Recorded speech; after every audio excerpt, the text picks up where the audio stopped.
Today on Treasure Hunting America, we'll visit with Bob Howard, who quit his day job after finding a 2-pound gold nugget.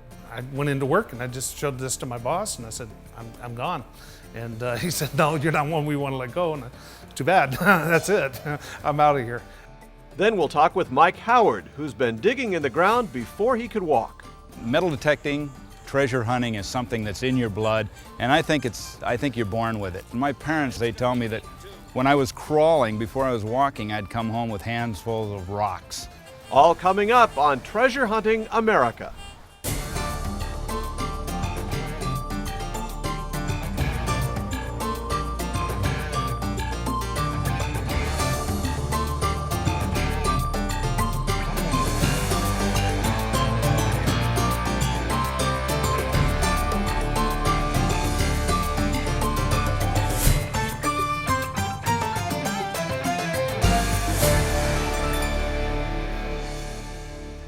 Hello and welcome to another episode of Treasure Hunting America. I'm your host, Mark Hendricks. For the next half hour, we'll share some amazing stories of everyday treasure hunters across the country, discovering vast antiquities and caches of yesteryear. Our first story takes us to the Gold Hills of California. It's here that Bob Howard found several large nuggets and decided once and for all to give up his day job. Far back as I can remember, my father got me into going into the ghost towns and talking to me about the history and just seeing the old things and telling me all the things I could find. And then when I did start searching, I was finding.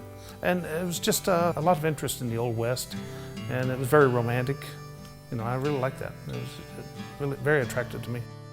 This love for treasure hunting kept up with Bob into adulthood. He often went gold prospecting on the weekend and worked during the week in Silicon Valley. But for Bob, this wasn't the lifestyle he wanted to live. I was working for Hewlett & Packard over in Sunnyvale and Palo Alto area. It wasn't for me. It just wasn't for me. I like the outdoors, and I'm not really an electronics buff. I really like getting out and exploring, and the prospecting, the treasure hunting really attracted to me. And one weekend I went out and I found a 2-pound nugget. We were up by Downeyville and I was dredging. And I went down with my 6-inch dredge, and it just showed up there. It wouldn't even go at the nozzle. And when I saw it, I couldn't believe what I saw. It totally shocked me. And I almost swallowed my regulator when I discovered it. You know, it was just unbelievable. The thrill of finding it was worth more than it was in value itself. It's just that I felt I'd accomplished my goal, like what I wanted to do.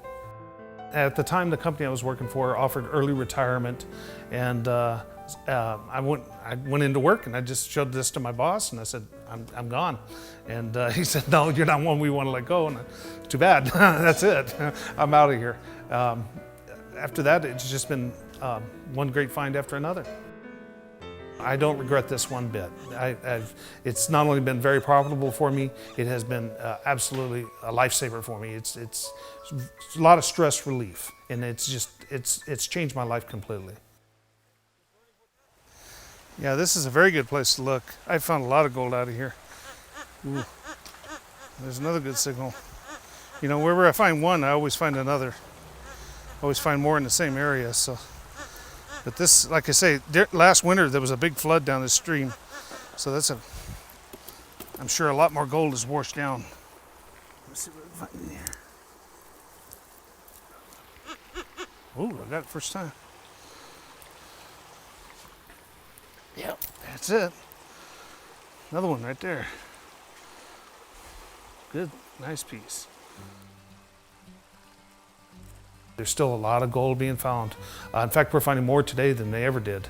And the equipment's gotten much better. Metal detectors, and the way they are now, we're not stuck to the water's edge. We can explore more. I can find gold inside of rocks. You don't see any gold on the outside of the rock at all. Or if you do, just barely a speck of gold. I found quite a bit like that. And I think it's just gold that they missed. They were using their eyes, and I think the older the mine, the technology wasn't as good, and they were pulling out a lot of gold. So the stuff that we consider big now, they consider small.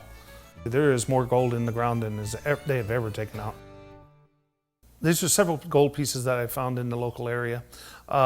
These are the pieces that I find around the mines, this piece here. And you can see it's got a lot more crystalline structure. It's a lot more of a specimen kind of piece. This is the kind of pieces I find around the streams. These are more hammered. They've been crushed and ground down by the rocks and moving gravel in a water action.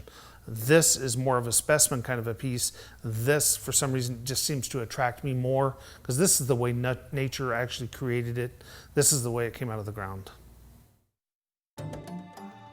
When we return, Bob Howard will share about dredging for gold and how he researches old mining areas for nuggets.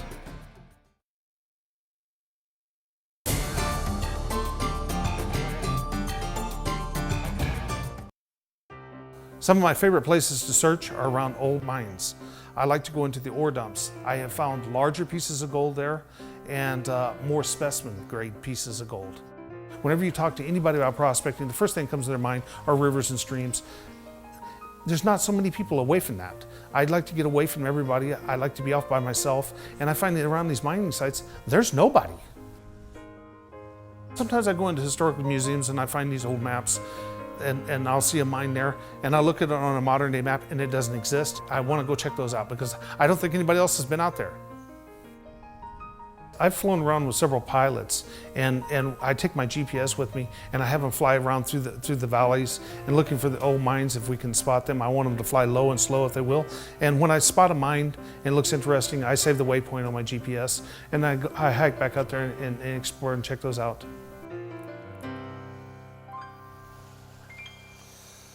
This is the side of an old mine. There's actually a mine shaft right back there in the bushes. This is definitely what I look for. You can see all the quartz in the ground around here, and the quartz on the hill there behind me. Well, that's a piece of iron, probably a piece of old mining garbage, trash. But yeah, this is definitely a good spot. Well,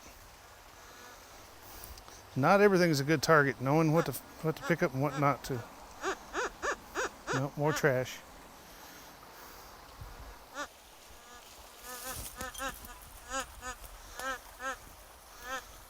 Oh, that's iron there.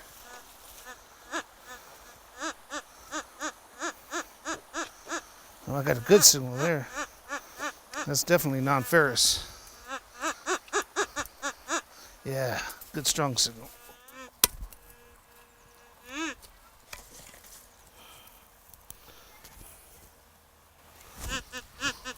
Yep, it's in my hand. Yep, it's definitely in my hand.